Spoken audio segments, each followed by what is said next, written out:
A very good morning to you, and thank you for joining us here on Hope TV. We are live from Sitam, Meru for the Leadership and Economic Development Breakfast Forum. We welcome you to join us this informative session. Among the key speakers are Sitam Presiding Bishop Kalisto Odede, Meru Governor Bishop Kawira Mwangaza, and the Speaker of the County Assembly of Meru Ayobundi, among other speakers. Be sure to follow us live on our social media platforms at YouTube, Facebook, and Twitter at Hope TV Kenya. My name is Dolly Mirikimbovi. You're welcome. And thank you for heeding our call. Thank you for turning up. We are so grateful. Of course, almost everybody has been recognized, and so thank you. My name is Reverend Geoffrey, as Reverend Jack has mentioned, Reverend Geoffrey Ongondo. I serve here by God's grace as the senior pastor at Sitam Meru. So karibuni sana Sitam Meru. I serve with a team of pastors and church leaders, and they are crucial to the arrangement and for the planning and the execution of this very breakfast today. Let me ask Reverend Jane just to stand and wave her hand. Reverend Jane, also I'm told she's also called Pastor J. We call her Reverend Jane, but she's also called Pastor J. That's a pastor with us here, Karibu Sana, and thank you for that. We have Pastor James. Pastor James Njao is at the middle. Thank you. He told me he must sit that side because he's taking care of people. Thank you. That's Pastor James Njao. And of course, I have very many leaders here in church. Let me ask all the leaders who are in. If you are there, I know you are either sitting or serving, but let's just wave. So just stand and wave, all the leaders, wherever you are. Thank you. Thank you, thank you, thank you, thank you. Kwani hapa kuna leaders hapa nyuma? Hata pale? Okay. Asante sana. And so karibuni sana Sitam Meru. As we muted this idea and thought through and told ourselves we need to invite leaders across Meru just to come and engage beyond the breakfast. Yes, it's a breakfast meeting, but beyond the breakfast, just to come. Why would we call people? Why would we bring you here and not to pray? Yes, we have prayed and we are coming to pray, but after praying, we also want to talk. So as we went around talking to people, some people asking me, Pastor, but nyinyi ni kanisa na wewe ni mchungaji, mbona utuite kwa mambo kama haya? Na a good number of you whom we sat, I explained why we do this. And so in a brief note, let me just mention that Sitam is an institution, is a church institution, is a church, and Sitam means Christ is the answer ministries. So Christ is the answer ministries. What answer is that? Christ gives answers to everything. Amen. We as a church, for you who came across our letter, we indicated in our letter that every place God gives us as Sitam an opportunity to have an assembly, or as this one, we engage beyond our spiritual matters. We engage with the community because we are concerned about community empowerment. Community empowerment.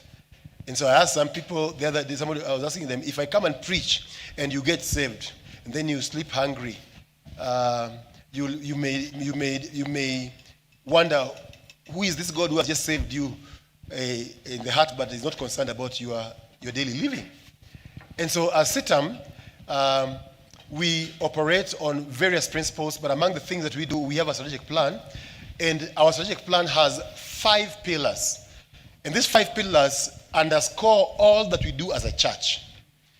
Our first pillar is called missions. And in missions, we are focusing on the Great Commission. The Great Commission. Jesus said, go and make disciples. So everywhere we come, we go, we make disciples. In other words, we preach, we reach out, we present the gospel, and we present the gospel in a way that makes people to come to Christ. That's our first mandate, our first pillar. Our pillar number 2 is called discipleship. And discipleship, we are concerned about everybody who has given their life to Christ and is in touch with us does not stop there. They grow. They become more like Christ. Now, those of you who are church people, you know, and most of you are, we believe in the scriptures, including Ephesians chapter 4, verse 11, 12, 13, up to 14 and 15, that talks about we are all growing to become more like Christ. So discipleship, and we have various programs, and that goes beyond just church, and we engage even to the community. Our third pillar, of course, we are calling it care. And care, therefore, we take care of both people within Sitam and those Sitam comes across. The other day I was telling, not the county commissioner, I don't know whether it's the county commissioner I was mentioning to, or no, I think I was the DG. I was telling the DG that the other day we came across, we minister across this city, and as a place called Kigiaki. The other day, as we do mission in a ministry in conjunction with Compassionate International, we came across a family, a woman, an old lady with 4 grandchildren living in a place where they used juala to cover themselves, and water fields, and when it rains, they are in trouble, and they're in a community, and next to them is their brother and their sister, but they're not concerned. And we went there and built a house for them as a church, and they're not members of our church, but we built a house for them under what we call in terms of care. But our fourth pillar is called social transformation. Social transformation simply means that we are concerned about the transformation of all the society, and the society in the sense that people around us, those we come across, and we engage with the county government, we engage with the national government, we engage with the MP and ask the MP. He promised me last year that before July, Daoud, before July, he told me that this road would be curb road, curb road. Now, apaka sahi hajakuwa curb road, so he'll give us a report why this road is not yet curb road. Social transformation, we are concerned about that. The other day as you are all aware, when last year, when the hunger became very advanced in this country, the president raised a voice that people come up and institutions come up, and with the guidance of our presiding bishop here at Sitam raised finances to support people in various areas of this country who are in trouble with hunger. And then I told the bishop's office, of course, through the social action department, and I told them, Meru is also in trouble. And then I was told, no, Pastor, we can support up to 200 families. And I went to the county commissioner's office, and we sat down. And I asked him, I know through the government initiative, we have given support across the county, but we have something little. Can we come in? And he sent me to the Tigania East sub-county. The Tigania East ACC got in touch with our committee we set up here. They went to the villages down there, up to close to Isiolo, mapped out areas that was dire and that was dire need.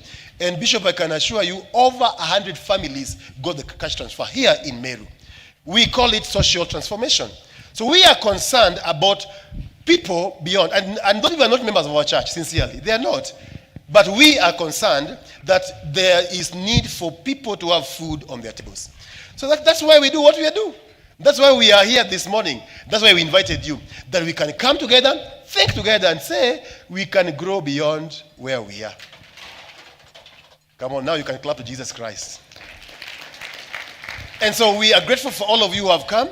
And we are grateful for Sitam, led by our bishop, for granting us the opportunity and the financing to do this breakfast. I'm sure nobody asked for any money for this breakfast. It has been funded by Sitam, and we are grateful.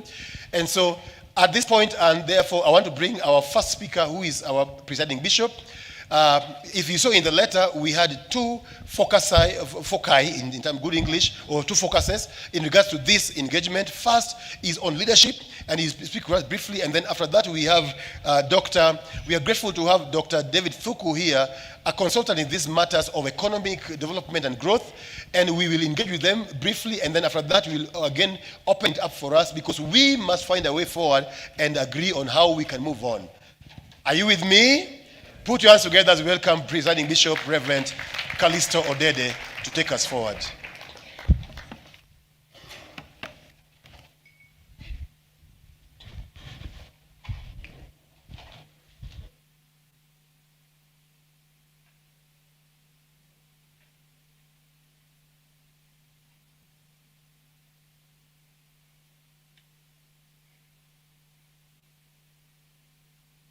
Thank you. Thank you very much, Reverend Geoffrey Ongondo and your team here at Sitam Meru and the initiatives that you have come up with. I do want to express my gratitude to all who have come today. Allow me to just also introduce my wife Elizabeth, who is there. Thank you very much. Who's been a partner in the ministry for very many years as we serve together. I want to acknowledge the various leaders who have come, the county commissioner, the women rep, the member of parliament, several MCA. Glad you made it. I met a number of you on Saturday night, and you promised you'll come. Glad to see you all who promised you'll be here. Thank you very much. Professor Diambo, VC Meru, thank you very much. And many other DVC, Mary, they are my good friend for many years, and a number of familiar people. And also to appreciate the clergy who are from Meru for being part of the hosting team here. This is not done alone by Sitam. This is a joint effort where the clergy have also come, and so we do want to appreciate the clergymen in Meru for this great initiative. Thank you all very much. Why are we doing this? And Reverend Ongondo has just made some statements. The church more often is viewed to be involved at the intervention level where there is disaster and where there are challenges. So the church comes at the tail end when issues have gone bad, then can the church come in and help? And we do a lot of that at Sitam. We actually are quite involved with children. We're supporting over I think 350 children from all over the country, some from Marsabit, Western Kenya, Northern Kenya, all over the country, spending about 9 million shillings every year in paying school fees for children. We also get involved in intervention situations like the one we had last year where we made lots of contribution. I think by the end we were spending close to 140 million Kenya shillings. And we got involved in Marsabit, in Samburu, we got involved in Kilifi, we got involved in Meru here, we got involved in Kajiado in just trying to help with the food situation in the country. And during that time, I had a strange encounter, a very strange encounter. A gentleman made an appointment to come and see me in my office. And when he arrived, he was actually a sultan, a Muslim leader, a Somali Muslim leader from Mogadishu. And I came to my office in Nairobi and requested whether a Sitam could be actually involved in helping with the famine situation in Somalia, which was actually much more aggressive than here. People had relocated and been gone and were living in displaced community around Mogadishu town because all the way from Jubaland there was famine, and this Muslim leader was actually in charge all the way up to Jubaland, and he came with two of his leaders.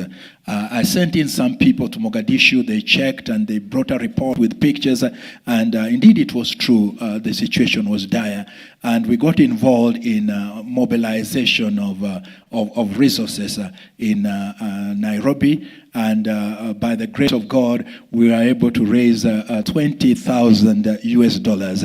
That's about 2.5 million shillings. And I went to Mogadishu, and when I was taking this amount of support in Mogadishu, I found the leader had invited the county commissioners, he had invited members, 3 members of parliament, a government minister, leaders of the area, as we gave them this support. Not because they were members of Sitam, but because human needs does not know whether you are a Muslim or a Christian. And at that particular time, we respond by touching the needs of the people. And so we got involved in that. We got involved in Ukraine. Sitam Kenya raised money to actually support refugees who are coming from, sent money to Ukraine to support refugees who are coming into into Romania to take care of their needs. Now, I'm sharing with you all this. Right now, we are thinking of getting involved in Malawi because our bishops in Malawi who have written to me, they have sent documentation. Why am I mentioning all this? I think the important thing is this idea that we have nothing to give, that we cannot be able to help because God is moving in the church so that we actually as Africans are reaching that stage where we can assist people and where we can actually make a great impact in this nation and beyond. So we get involved at the intervention angle, but also we realize we need not only to wait for intervention situations where we start getting involved. We realize actually that we can prepare people, equip people so that they're able to have resources. And so we have two angles that we are mainly engaged with. One of the angles is what we call Sitam Business Forum, and we organize in most of our congregations business forums where we have business gathering and we invite people just to train them up. How can you come up and become self-employed and begin having some source of income? And then we have major gatherings where we bring speakers in, mainly business, dealing with business issues. This last March, we had close to 5,000 women who were gathered together in Nairobi from all over the country, and the idea was just business. And we were in partnership with banks, we were in partnership with institutions as we brought these women together. What we are recognizing is that we can actually do that. But the other approach that we also feel is important is to be able to have opportunity to share with leaders that actually when we are in leadership, it is a grand and a great opportunity that God has given us to bring transformation in our community and in our society. And so that's the reason why we are here today, that we feel if we are able to get the right kind of people, bring them together, encourage them, and share together, not because we have arrived and not because we know everything, but just survey it together, walk the journey together. We are all struggling in one way or another, but be able to see that actually as leaders, we've been given a privilege that we can make a great impact in our society. So I'm sharing with you this. Sitam is a Kenyan church. It is not an American church.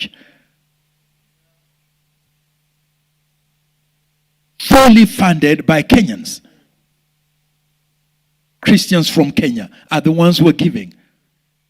But a church that believes that actually our vision is wider than that, that we can bring transformation and changes at this level. So we get involved at political level. Some of you would remember even last year we were here.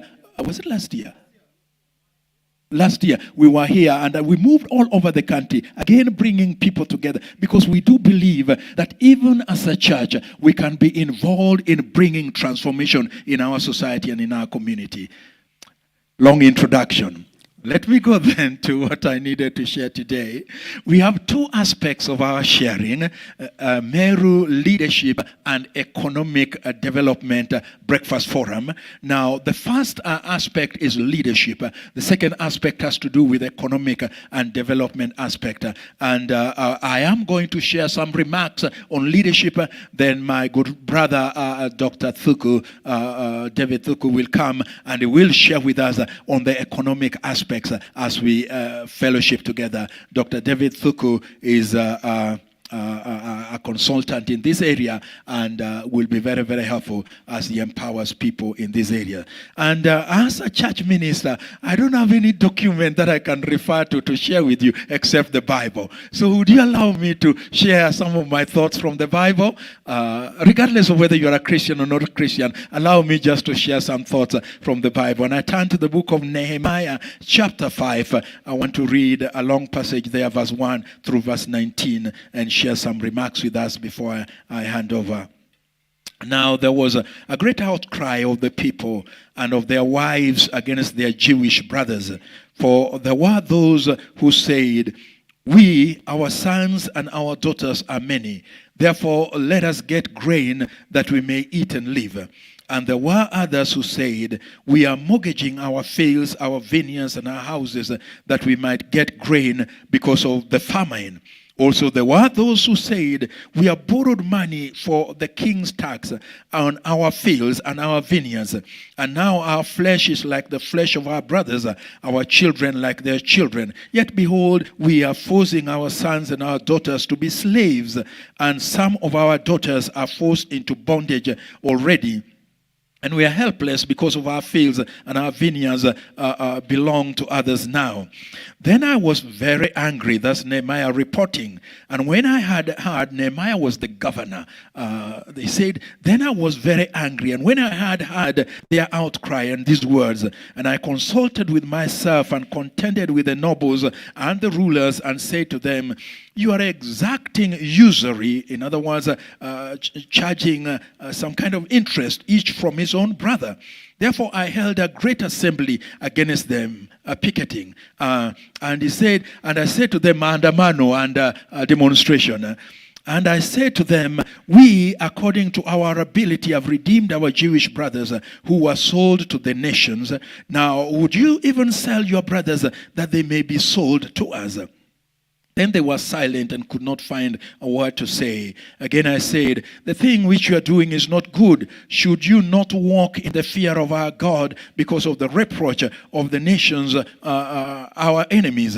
And likewise, I and my brothers and my servants are lending them money and grain. Please let us leave off this usury. Please give back to them this very day their fields, their vineyards, their olive groves, and their houses, also the 100th part of the money and of the grain, the new wine and the oil that are exacting them from them.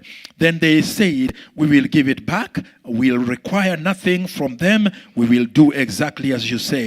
So I called the priest and took an oath from them that they would do according to this promise. I also shook out the front of my garment and said, thus may God shake out every man from his house and from his possessions who does not fulfill this promise. Even thus may he be shaken out and emptied. And all the assembly said, amen. And they praised the Lord. Then the people did according to the promise. Moreover, from the day that I was appointed to be the governor in the land of Judah, from the 20th year to the 32nd year of King Artaxerxes, for 12 years, neither I nor my kinsmen have eaten the governor's food allowance, forfeiting some of his benefits.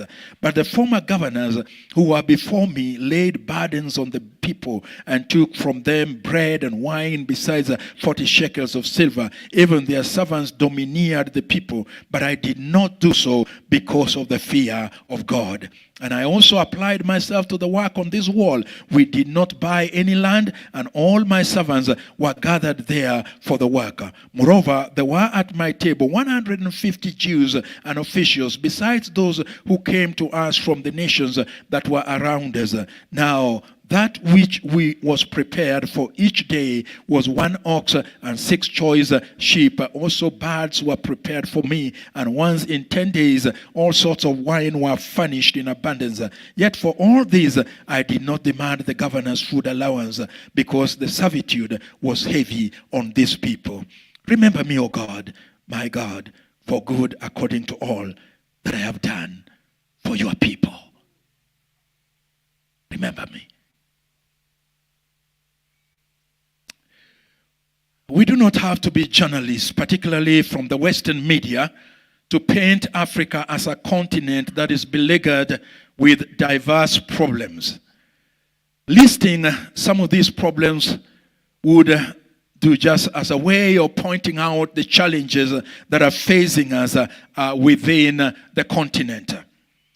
We have issues to do with coups and counter-coups. Sudan has just happened to us right now. Wars and political instability, complete anarchy in some nations, refugee problems, with Kenya currently still hosting close to 200,000 refugees, runaway economies, poverty, illiteracy, ethnocentrism and ethnic hostilities. And we've seen this in Rwanda, we've seen this in Cote d'Ivoire, in Somalia, clanism mainly. Stormy political transitions or non-transitions as some entrench themselves to stay for life. Street children, mushrooming in formal settlement areas in urban centers, lack of clean water, high infant mortality rate which could be prevented, HIV/AIDS, degradation of the environment, multitudes of people both in the urban and in the rural who are yet to clearly know the direction forward, and many other problems that perhaps we could mention touching on the continent of Africa. A little while ago, I was in a gathering in Ghana when a forum like this, looking at development, when a physics professor who was a keynote speaker got up and he presented his talk, and he used his scientific genre in describing what Africa looked like, his scientific language. He said Africa is leaping from the third world to its own category, the nth world. He said the shape of Africa is a gloomy question mark. That as a part of the world where children have swollen bellies and sad eyes, where soldiers blast away at each other in endless wars for incomprehensible reasons. He said Africa today marches towards a total catastrophe, that the only reason Africa is still standing, he said, is because it does not know which direction to fall. This man went on to say, Africa is like a star which has abandoned the law of gravity of its original constellation and has become a wandering star which will remain so unless she can find an autonomous direction in its trajectory. A Ghanaian professor of physics made these statements.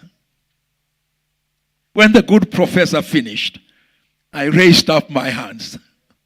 I said, "Sir, do we live in the same continent?" Because although he had made remarks about the situation of Africa, there are lots of good things in this continent that sometimes we become silent about. Some good things in this continent that actually have made the Western powers and the Western nation, and now I would say the Eastern nations, if I include China, want to completely come and dwell the continent of Africa because of the resources of this continent. And so if we only paint the negative picture of what Africa is and miss to bring out the fact that this continent actually has great resources, and this continent can move in a dimension that can change itself, sustain itself. What we therefore do need is to ingrain within us this ability to begin seeing that we are actually capable. We can do a lot. So why is Sitam sending money to the West? Why is Sitam involved in other areas? Just a change of a mindset that it is not only the West who are bringing in, that it is time for the African continents to begin rising up and make contribution in a global dimension. That it is our time, it is our day, it is our moment. The other day I had President Ruto sitting down and I said the same things to him. It's time for Africa to begin making contribution in other nations. Actually, it is time. I said, I'm looking forward to the days when Kenya will be loaning money to other nations.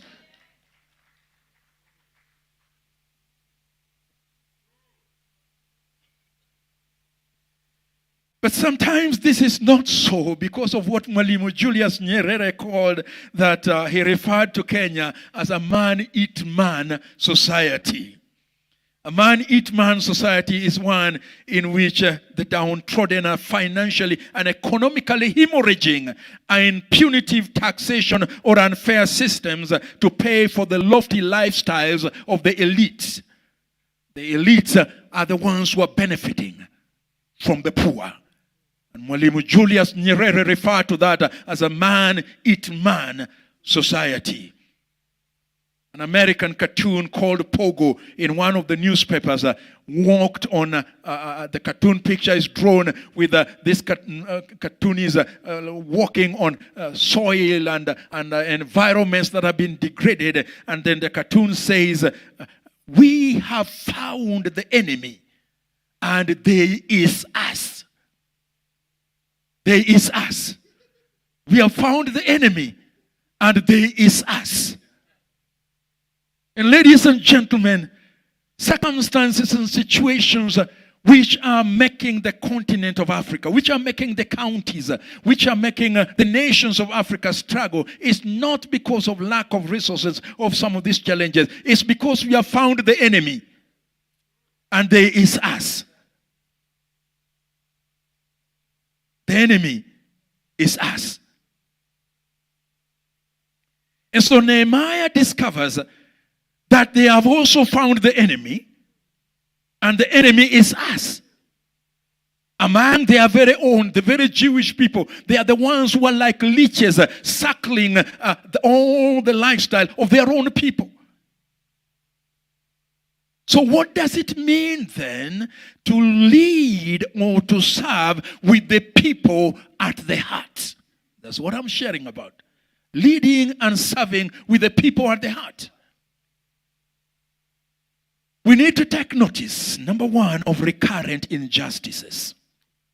Verse 1 to 5 points out to us that the work of rebuilding the walls had been going on quite well. Within a short period of time, they had completed a half of the wall that they were rebuilding.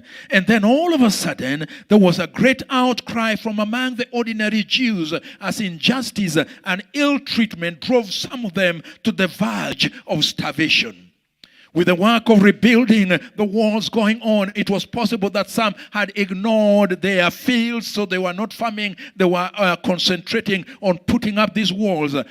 They were not crying out against the Samaritans or against the Ammonites or against the Arabs, but against their own people. Jews were exploiting fellow Jews. The economic situation had become so desperate that even wives who usually would be quiet were also raising their voices and joining in the protest.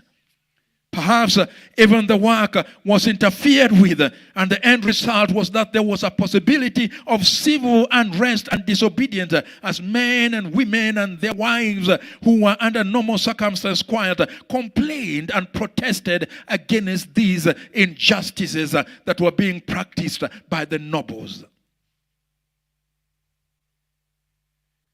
Like a case in a law court, it was the people versus the leaders, the nobles.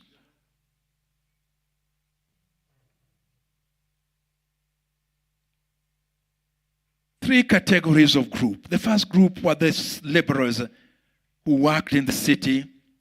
They did not own land which they could borrow against. Their resources was totally used up and were faced with starvation.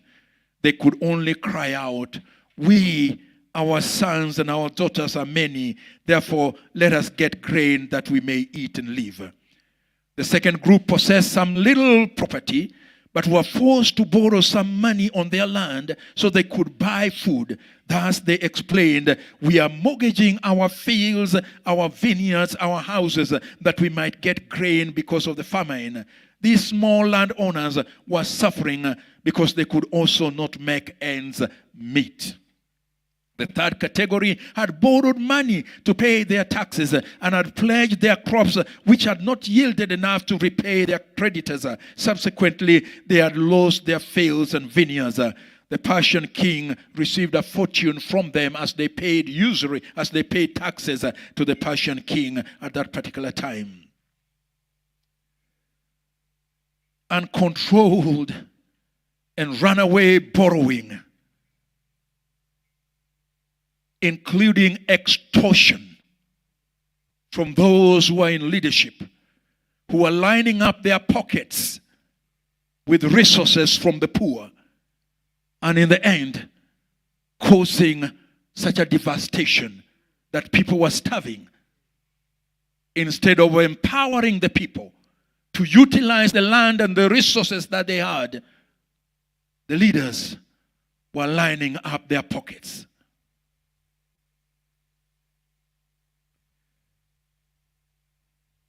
The debt capacity of Kenya is estimated, according to IMF record 2023, 66.65% of our GDP is going into servicing of our debts. So IMF says.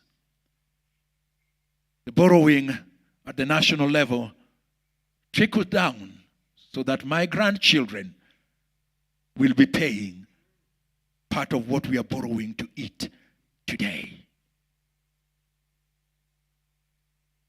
And the economy is being affected. There is a projection that by June next year, when some of the bonds that we have, actually June 2024, some of the bonds mature that we have borrowed, that Kenya will enter into an economic collapse. Unless we either postpone the payment or some miracles happen that we are able to meet those obligations.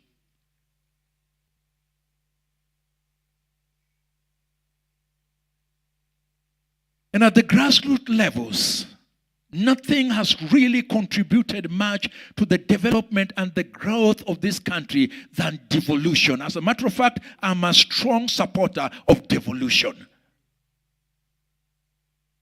I go to counties and I travel quite a lot across this nation. Counties where before, as I used to travel, you would not see something. You go to those places now, you get amazed by the kind of resources that has come down to these nations. Devolution has been an excellent model in bringing down the resources, trickling it to the common people.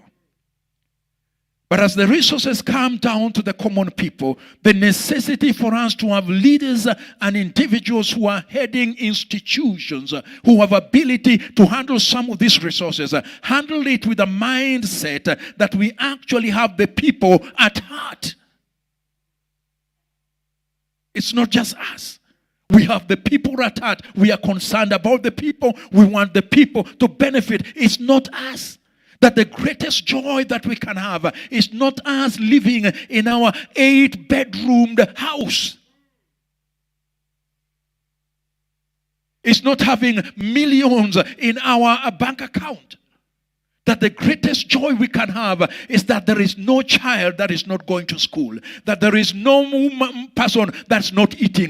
That our people who are sick are able to get health facilities. That there are no places in our counties that are inaccessible because there are no roads. That we are able to have water that can provide. But this can only happen when we have people at the leadership level who have everyone at heart rather than themselves.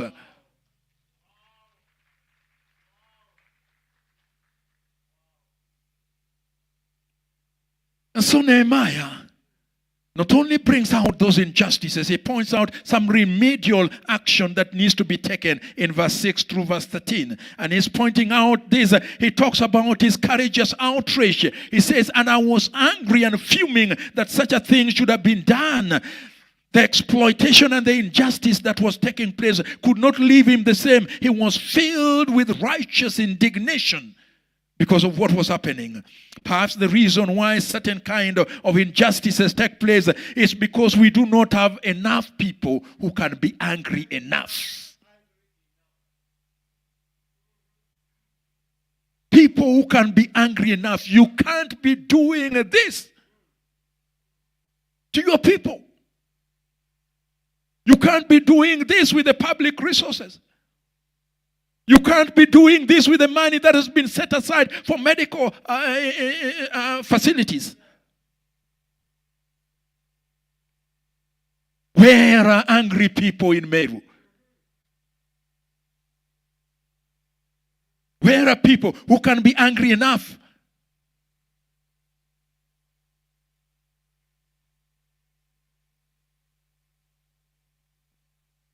Perhaps we just need two people who can direct their anger at the right places, at the right doors. Then we might be able to see some changes. We saw this anger coming among the populace in South Korea many, many years ago, and it brought the changes in South Korea. This anger was recently manifested in Sri Lanka to the extent they had a government change because of anger. And we need a few people who can be angry enough. Nehemiah said he consulted with himself. How do you consult with yourself? He held a committee meeting with himself. Nehemiah, sit down. Let me talk with you. And he consulted with himself. And when he consulted with himself, he said, the best thing for me to do under these circumstances is not to be impulsive, not to be temperamental, not to be moody, but to be directional. So he said, I'll confront these people. And he contended with the culprits, directly invited them and laid down before them. Now, you see what you're doing. This is what our people are going through. Reason with them and just put before them the end result of if they continued in their lifestyle, what the consequences were actually going to be. And he offered some remedial justices. You are not supposed to be taking usury from your people. Please grant your people some of these resources. Return back what you have taken. Empower your people. Encourage them. Strengthen them.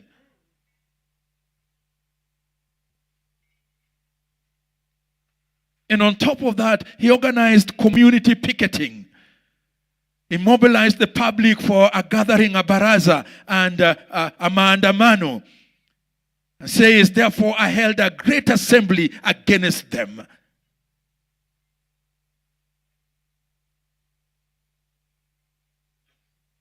Gary lives on the streets of Meru. We protest against them. Eh?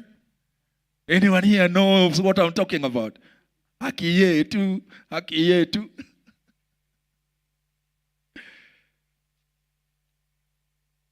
That acting within the legal framework, not going outside the legal framework, acting within the legal framework in order to see a change take place in our institutions. He confronted the greed among them and emancipated his own people from their bondage and their captivity. Nehemiah covenanted with them. Let's come together. Let's sign a document of integrity. Let's sign a document of agreement. And in this document, this is what we are going to say. And they came together and they all signed that document. And Nehemiah put them under oath. If you don't, you'll be shaken out from among the people. This is the direction we want to go. As the leaders in Meru, as the leaders who have been given these resources, let's come together in a forum. Let's talk. Let's agree. This is the direction we want to go.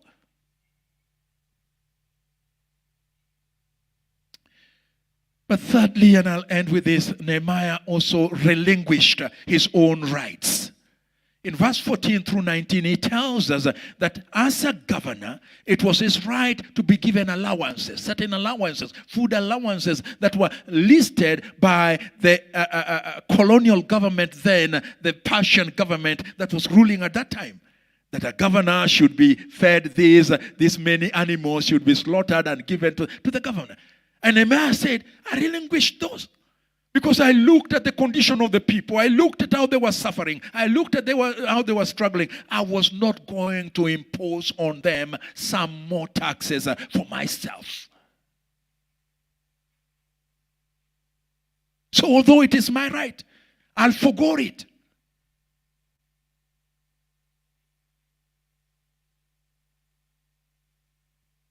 A leader who has the people at heart sometimes will go to a great extent, even to the extent when they feel inconvenienced, they themselves, because they are looking at the welfare of their own people.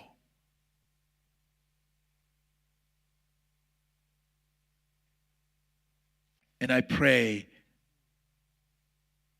that God will help us, because Nehemiah concludes by saying, "For I did not do so because of the fear of God." Verse 15. I feared God. Why would one not take the money that is meant for the sick and for hospital? Because of the fear of God. Why would one not take or give a bribe to subvert justice? Because of the fear of the Lord. Why would one not grab land that does not belong to them? Because of the fear of the Lord. Why would one not exploit and take advantage of the weak? because of the fear of the Lord. And he concludes by saying, Lord, remember me for what I have done for your people. Remember me. If you were to write your own personal journal in the leadership journey that you have walked, what would you record down as something that you'd say, Lord, remember me for what I've done for your people. Remember me for the contribution I have made. Lord, remember me. I pray that God will help us. So, Father, help us as we progress along in this discussion. May you be glorified. Our greatest heart's desire is to see that Meru County explodes with such growth that it would be even an example in the whole country where others come to benchmark with what is happening in Meru. So give us guidance, give us direction as we continue on with reflecting on your word. In Jesus' name we pray. Amen. Thank you very much.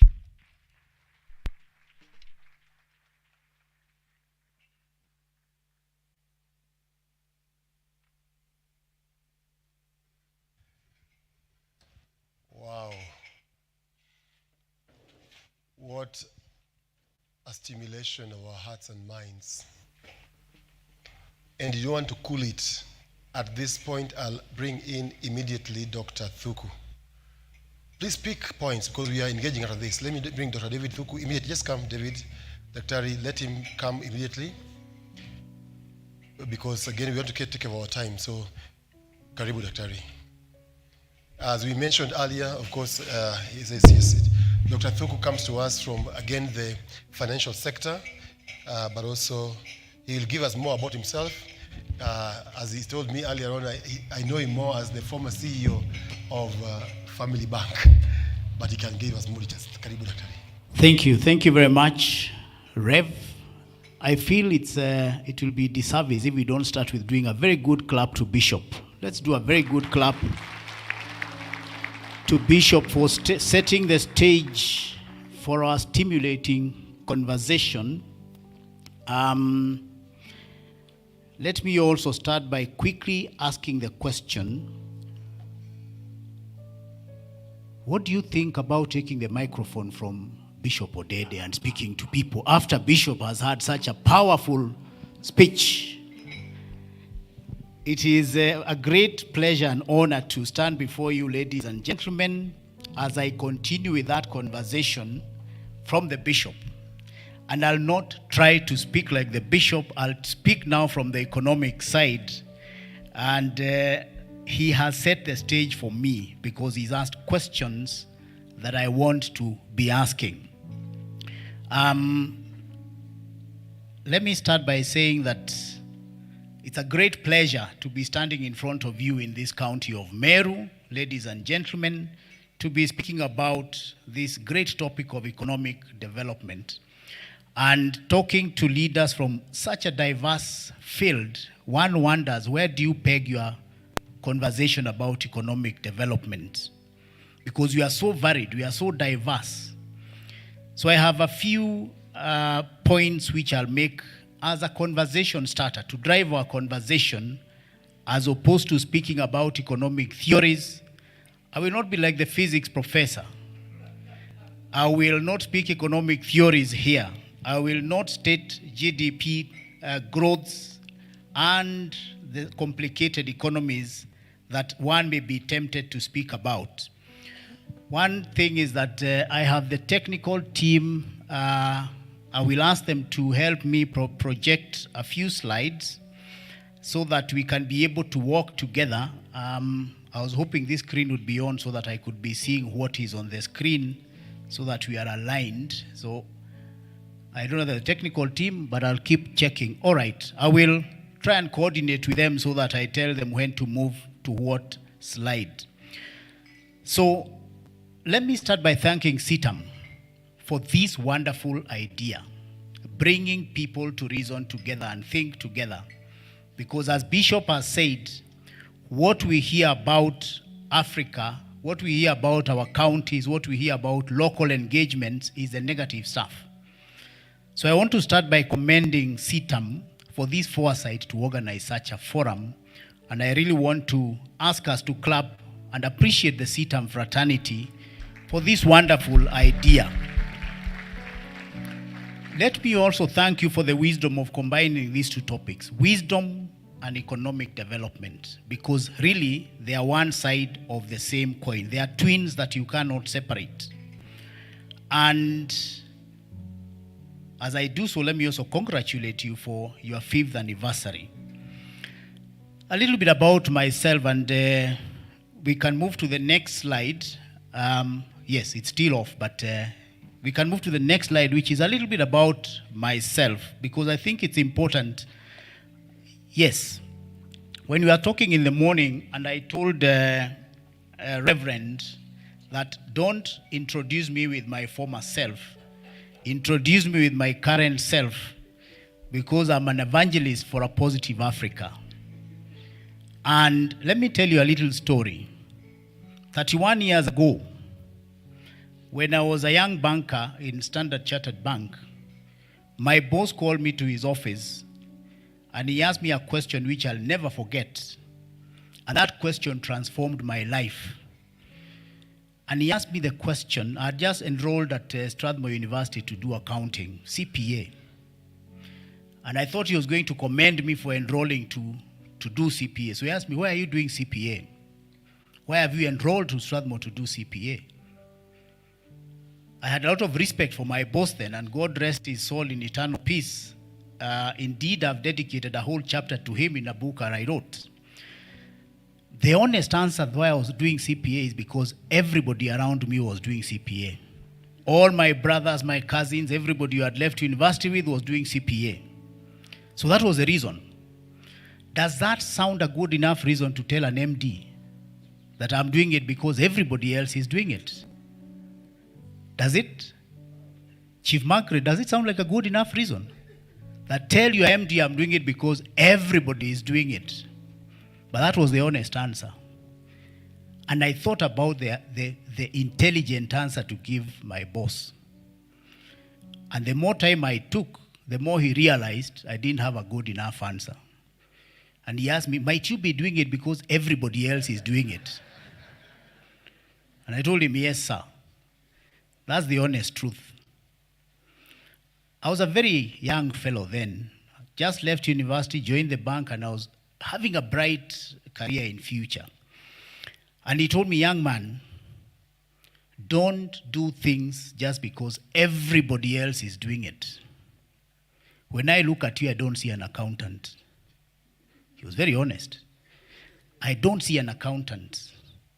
I actually see a marketer in you more than an accountant. And if I were you, you either become what you want to be or become what everybody else wants you to be. And I told him then I want to follow what my passion is. And from that time, he asked me, have you ever considered being a marketer? I told him, to be honest, boss, I've never. And he's told me, when I look at you, I actually think you do a better marketing. 2 weeks after that conversation, he called me to the office and he told me, you remember the conversation we had? Yes, sir. There is an opportunity here for me to send somebody young to Singapore to train as a marketer. Are you interested? You can guess the answer, isn't it? I said I was interested, and I said, thank you very much. And I picked that because this was somebody who was leading with me in the heart. I said, yes, sir, I would wish to go and take that opportunity. And he sent me. Remember, we're starting with a question, where are you doing accounting? Because everybody is doing it. Could you consider doing a different thing? Yes. And he sent me to Singapore 31 years ago, and the year I spent there again completely shifted my mindset and how I focus on things. Because I went to a country where I found they had every reason to complain and say that there is nothing working for us. But I found a country that was working so super well. Everything functioned. And again, something that also shifted my life is that I got opportunity one day. I got enrolled in a program there for 1 year. And one evening, we had a forum like this, which is why I want to come to the point of you yourself as an individual in this forum. I don't know why you are here, because I'm sure Rev invited many people. Some are here, some are not here. So in the bulk of the conversation, I'll speak to you as an individual, as well as speaking to us as a group of people, because I don't know why you are here. God knows why you are here. May something from this forum change and shift you permanently. One of the things that shifted me permanently is when we were in Singapore during that year, one evening like this, we had a forum organized like this by the National University of Singapore, Standard Chartered Bank, and the Marketing Society in Singapore. And I was seated like where we are seated today.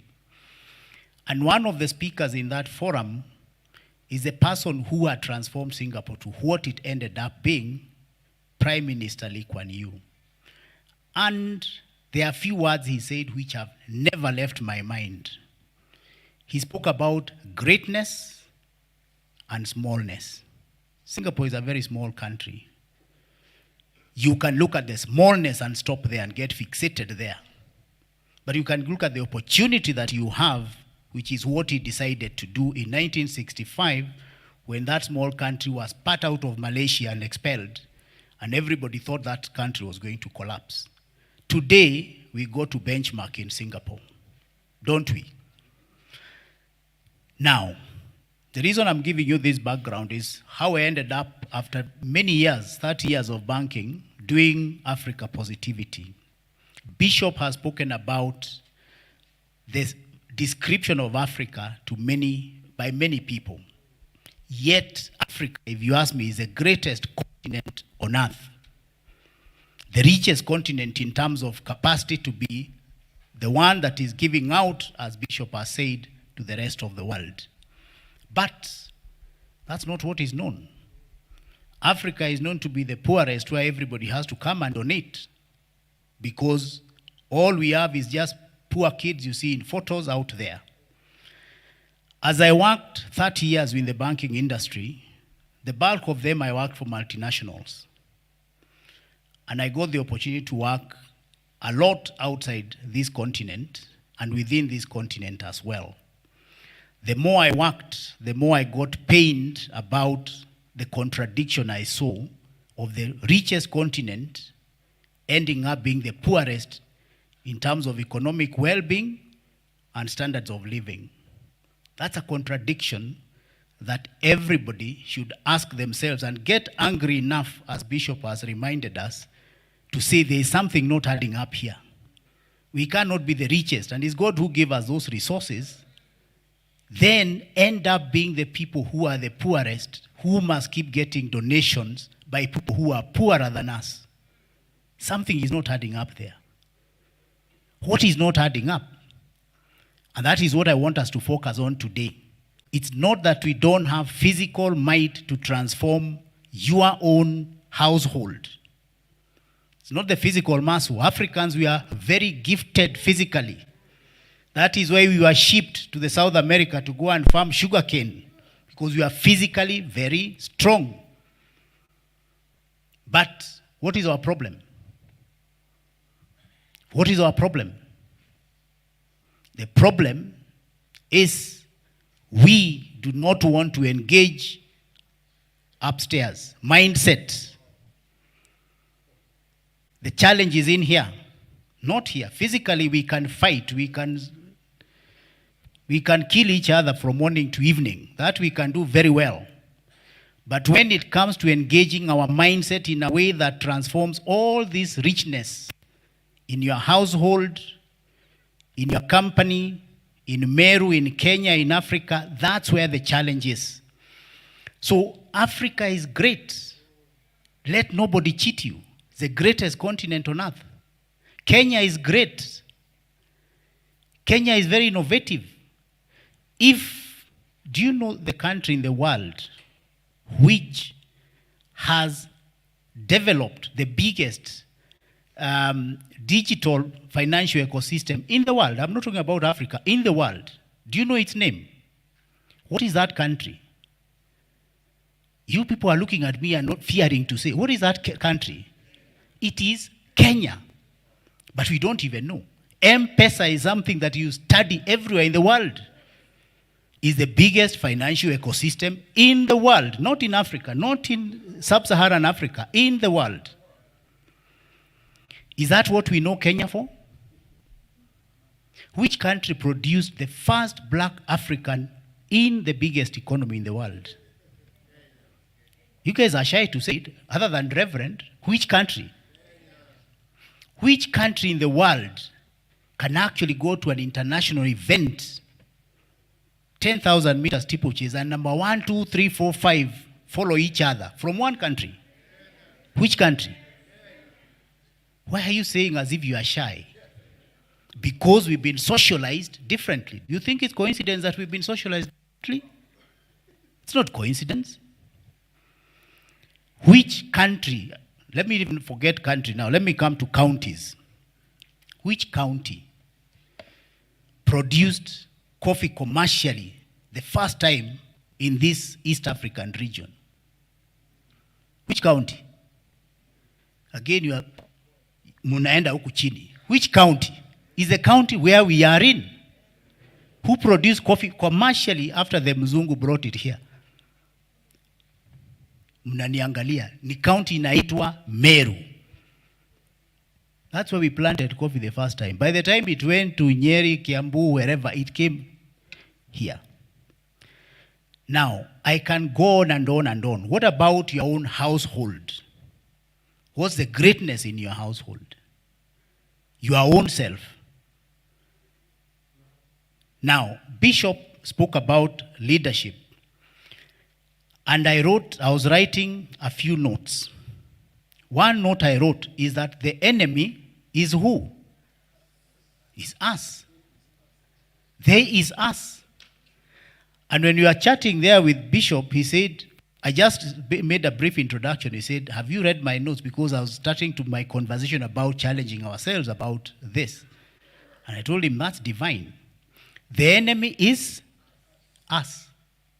The opportunities in Meru for us to transform economically and become giants as Meru. Who is the enemy? Kirinyaga County? Nairobi? It is? What about your household? Who is holding you back? The neighbor. It is us. I want to say that we need to have a meeting with ourselves. If you are your own enemy, like Nehemiah, I want us to have a meeting with ourselves in this forum. Because the challenge with us is that we procrastinate, we wait to make the decision tomorrow. Not today, tomorrow. But I want to challenge us because we are from very different backgrounds. I don't know why God has made you to stay here up to this moment in time, but I want to challenge you. If you leave here, nothing changes, then we'll have done a lot of disservice to Reverend Ongondo and the team and the Sitam fraternity who thought, no, hang on. There's something beyond just preaching the word of God that we can do within this space. And I'm really so grateful for that insight. Because that's the challenge. We don't want to have a meeting amongst ourselves and with ourselves to answer the tough questions that we need to answer. So, you are a great individual, you are a great county, you are a great community. That's a fact. So, when I got challenged, what I do now is that I facilitate individuals and communities and organizations to realize that greatness. I facilitate, I talk, I coach, I mentor, I consult, I sit on boards, but wherever I sit, mine is to challenge us Africans. I only do my work in Africa. And I've got clans within 15 African countries, and I speak the same way. I am not apologetic about the fact that there is something great. And God was not stupid to lay the biggest resources in Africa. Those of you who've been to Belgium and you see the nice Belgian roads and you see all the institutions there, that is Congo wealth. It's Africa. Why did the colonists come to Africa? Because they loved us very much? No, because we are the richest continent. We have resources that they need. Now, who should those resources transform first? Us. But the enemy is us. So that's the challenge I want us to discuss today. But now here is a challenge I face, because how do you talk to that through such a topic that is so wide, exploiting opportunities, some in agriculture, some in commerce, some are bankers, some are leaders. How do you condense such a topic to such a forum in a short while? And I thought about how to do this, and I thought, let me pitch it at two levels. And I'll ask the studio people to move to our first slide so that I tell you what I thought we do today. This is a complicated topic. The man on the left is trying to look and figuring, how do I go through all this complicated topic of economic opportunity? So I thought about, why not deal with two questions at two levels? At individual level, as a community. And I want us to ask ourselves that question.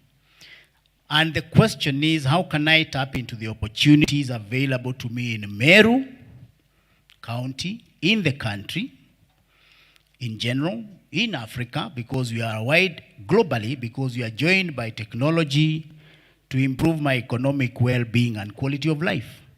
So I emphasize here economic well-being and quality of life.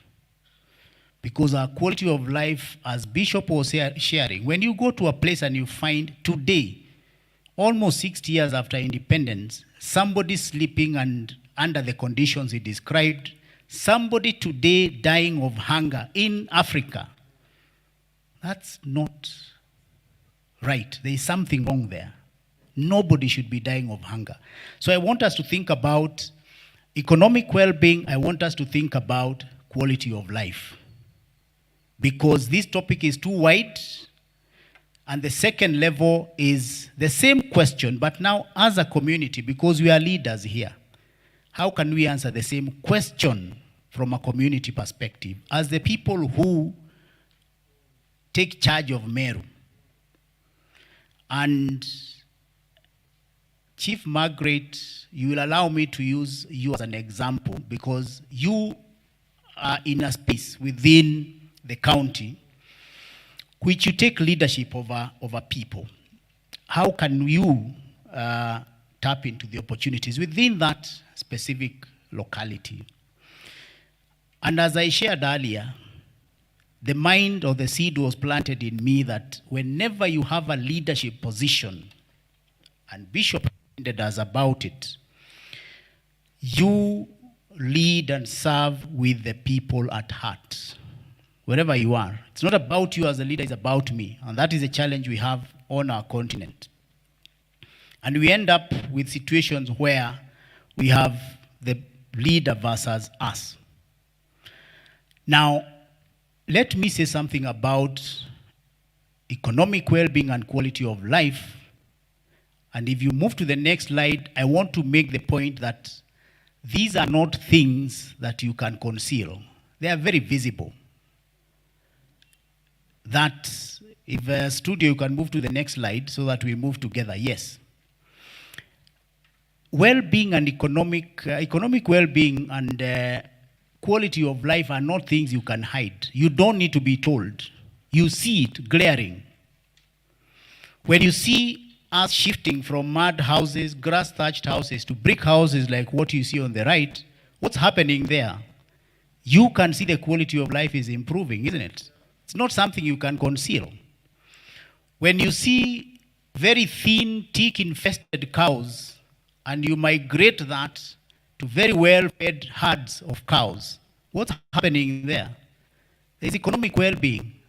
So I don't want to talk about GDP. I don't want to talk complicated rocket science. I don't want to be like the physics professor that Bishop spoke about. I want us to remain very simple. That economic well-being and standards of living is something that we see. We don't need to be told.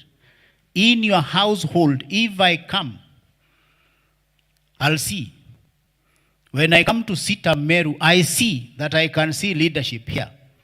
And Rev, one of the things I observe is order. As I sat there and the praise and worship team was leaving the stage, they left in a very orderly fashion, walking out to where they were. I can see order. And as I said, well-being, leadership go hand in hand. So without even sitting and going through, I can tell that this place is having good leadership. I don't need to be told. I just need to open my eyes.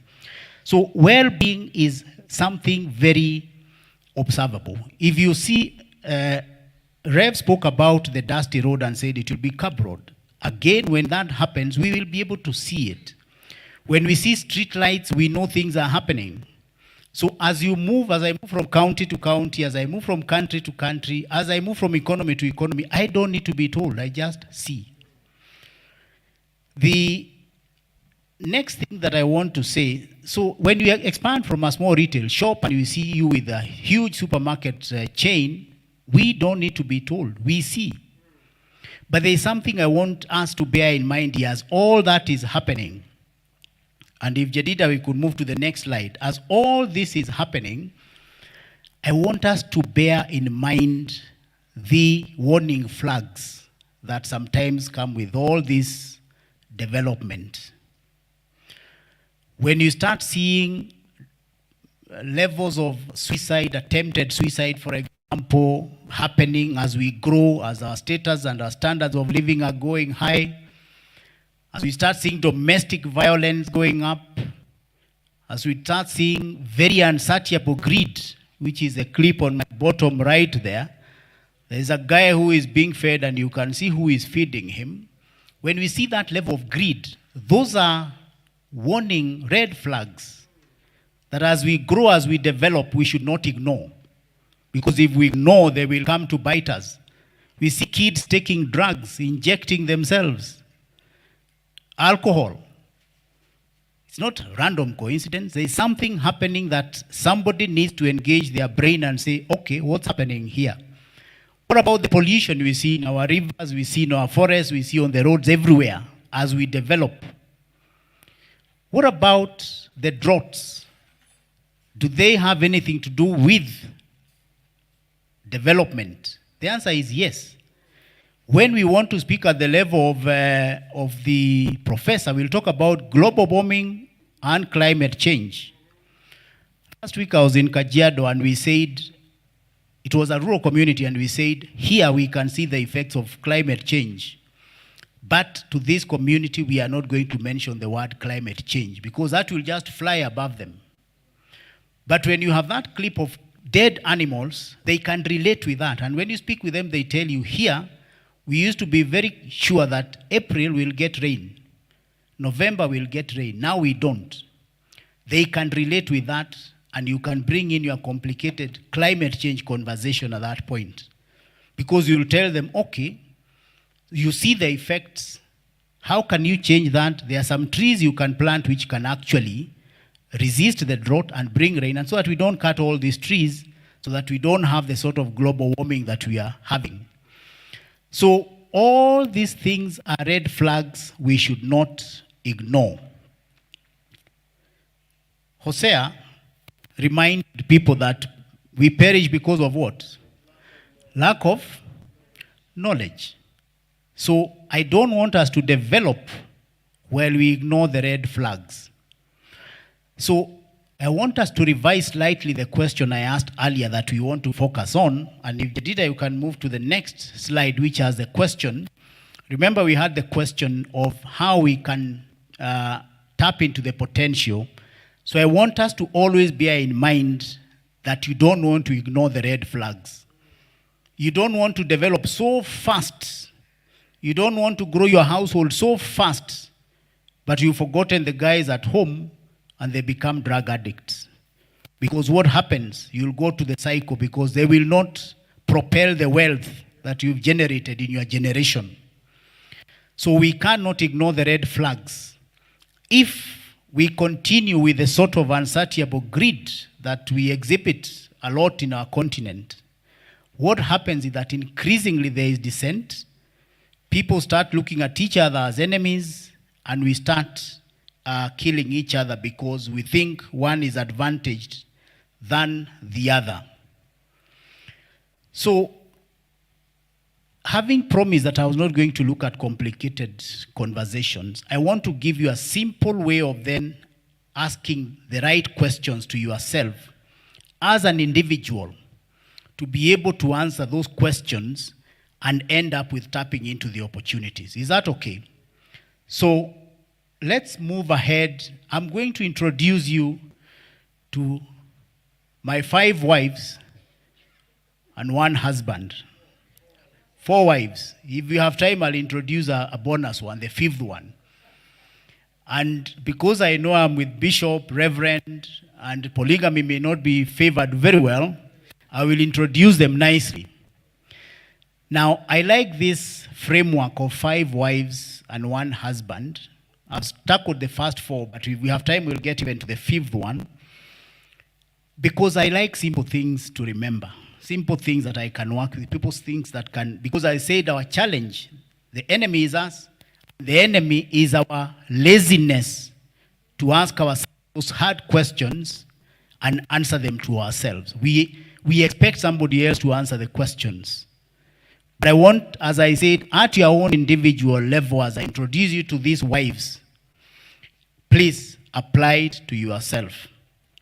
Let's introduce the first wife, Jedida, by clicking to the next slide.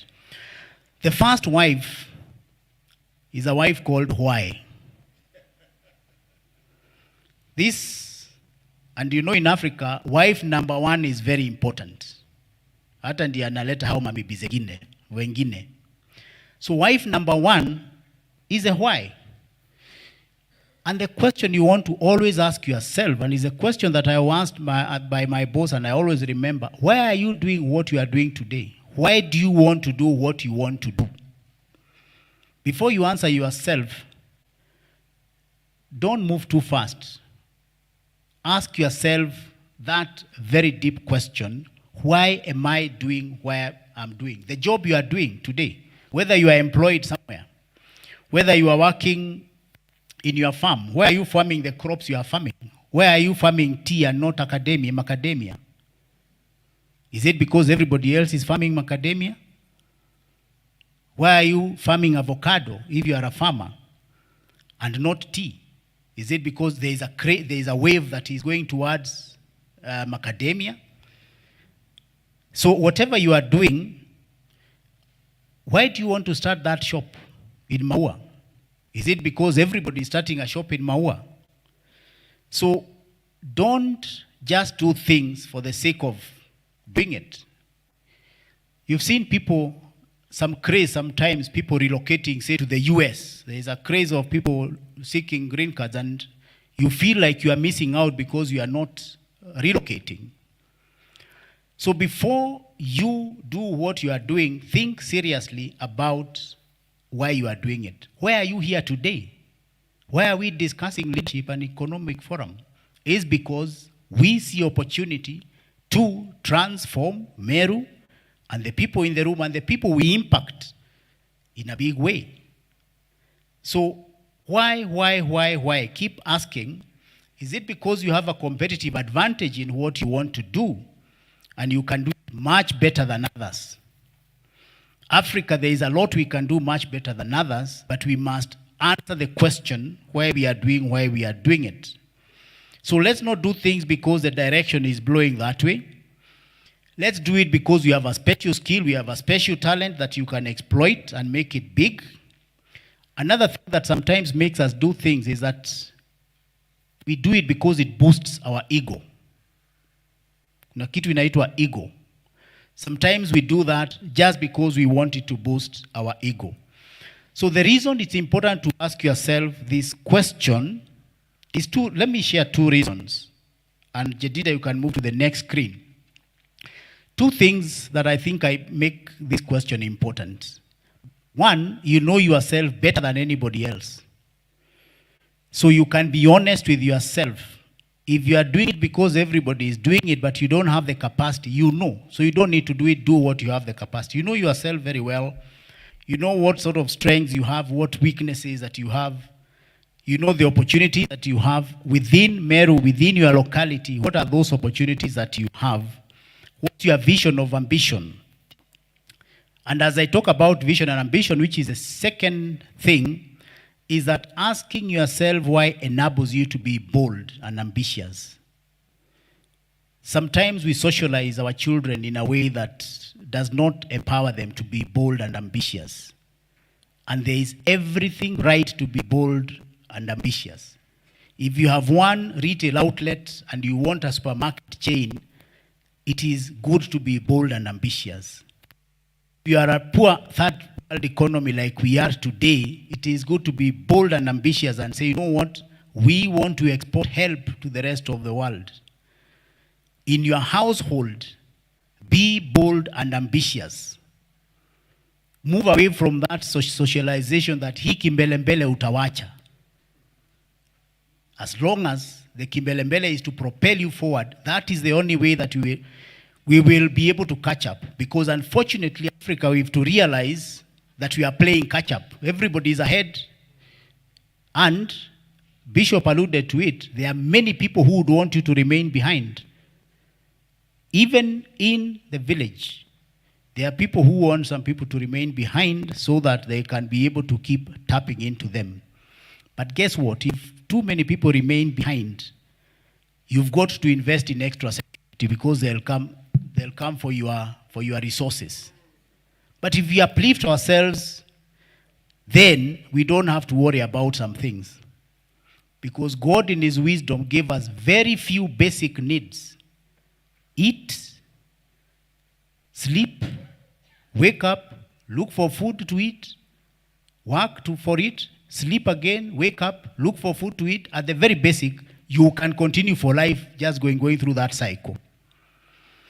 So if there's somebody whose cycle is not being addressed, they are not going to let you enjoy your capacity. Let me introduce the second wife. The second wife is this wife called what? Once you decide where you are doing what you want to do, then you have to go to the specifics based on the opportunities that you see. If the opportunities here are in trade, then you decide what you are going to do within trade. Because you've said, I'm doing this, I've got strength here, I know how to deal with this weakness. So you go to very specifics, whether you are going to do professional services, whether you are going to do technological innovation. If you are young, for example, this is where you look and you say, the way the world is going, I must be technologically savvy, and there are many people who are not technologically savvy. Maybe the people who are having the money may not have the technological solutions. That's an opportunity for me because I have the capacity to do that as a young person. So this is what I'm going to do. I'm going to start an incubation lab for all the sharp brains around here who can be able to work at technological solutions. That's an opportunity, that's what I'm going to do. So ask yourself the questions. What do I want to focus on? Do I want to scale my business? If I'm within agriculture, and I've seen the way the rains are going, do I want to move from rain-dependent agriculture to irrigation so that I can be able to supply food when the demand is high and the supply is low? So you ask yourself what you are going to do based on where you are doing it, and then you can move along. So in terms of, again, just snapshotting why is important, if Jedida, you could move to the next slide of why this is important. Again, two reasons. It allows you to explore very widely what are the options are available to me. Because the danger is always just doing what everybody else is doing. That you don't sweat your strengths. So think about the very many options that you can have. And don't be afraid of being different from anybody else around you.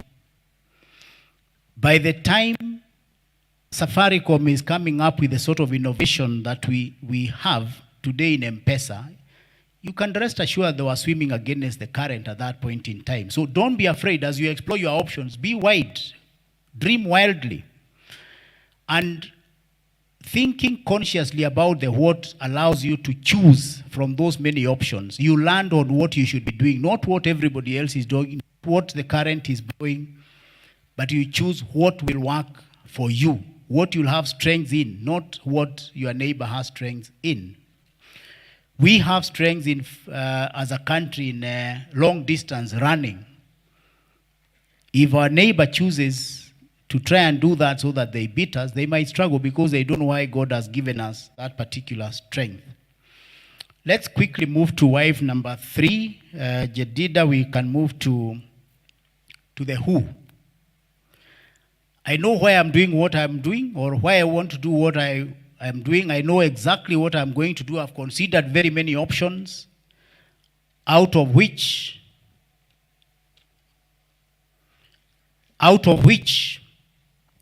I have narrowed down to what I'm going to do. Who am I going to bring on board? Which networks am I going to tap into? And this is a place where this forum gets for you. Who do I need on my network? Who do I keep close eye on? Who can give me better ideas? So who will be my network? Who will journey with me? And remember that African proverb that if you want to go fast, you go alone. But if you want to go fast, which I believe is what many of us want to do, then you go together with whoever you choose you to go together with. Finally, let me introduce, the importance of asking those questions. One is you think through the stakeholders you need very deliberately, very consciously.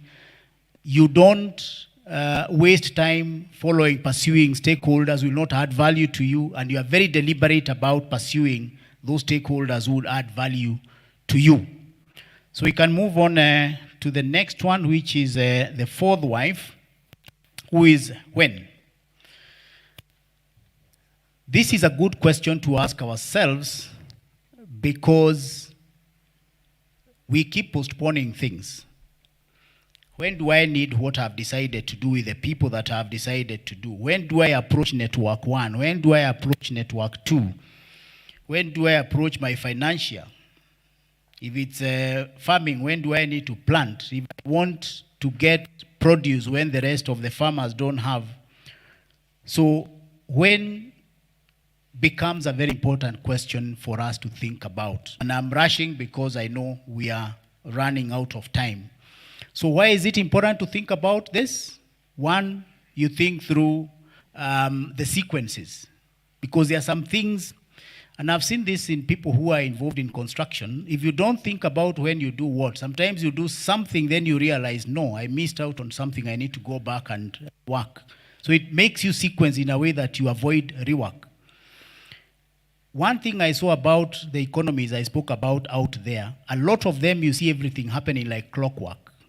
And that's not coincidental, it's because somebody has thought about it before. And then it also enables you to promptly make your decisions of when to do what. You take action, you avoid procrastination. Let me now introduce the husband. The husband is how. So this is now where the rubber meets the road. You know, husbands are the magicians that make all the pieces come together. So this question helped bring the piece together. How are you going to do what you have decided that you are going to do? Are you going to rent that shamba? Are you going to buy? Are you going to rent your transport of whatever you are transporting? How are you going to do it? Are you going to sink a borehole to irrigate your farm? This is a place where you make those decisions. The key message here is that, if you can move to the next slide, Jedida, is that you don't leave things to chance. This allows you to think through the details of how you are going to do it. This is something we don't do very well we start doing. We are very good at doing, but we don't think ahead of how we are going to do it. And this makes you anticipate the challenges that you may meet ahead, because there will always be challenges ahead. So, the way the bonus wife is the where wife. Where is also a question that you also need to determine. I'll not go into the detail like I've done with the other wives, because I don't like that particular wife, but you get the gist. So what then is my challenge to us today? Looks like I may need another microphone. Looks like the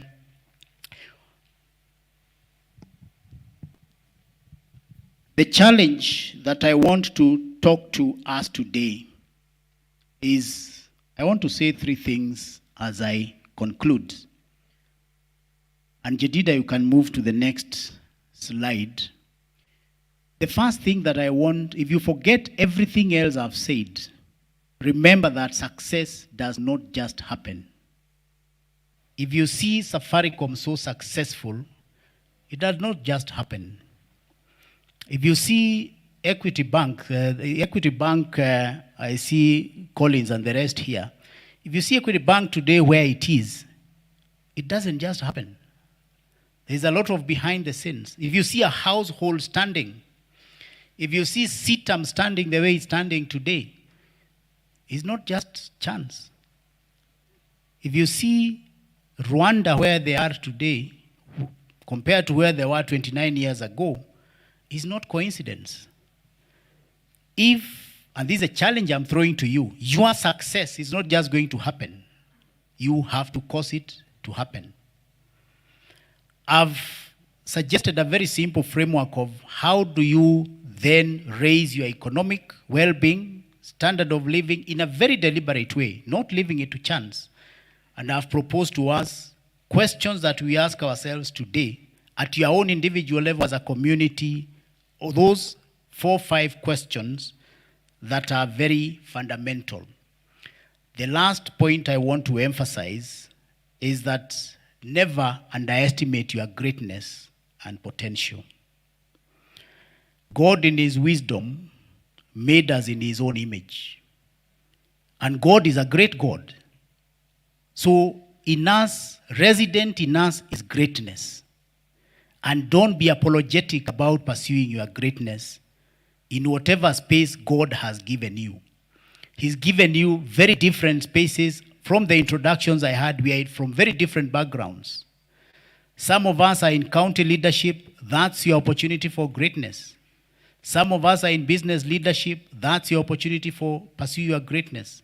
Some of us are household businesses. You have opportunity for greatness. Academics, wherever God has placed you, pursue your greatness unapologetically, because that's the reason he made us in his own image. Not to pursue smallness, but to pursue what? But guess where the enemy is? The enemy is who? Us. Thank you very much, ladies and gentlemen. May God bless you as you answer your 5 questions, and may you pursue your greatness to the best of your ability. This being a leadership forum, I close by emphasizing what Bishop said, that leadership is an opportunity to bring transformation. Thank you very much. God bless you.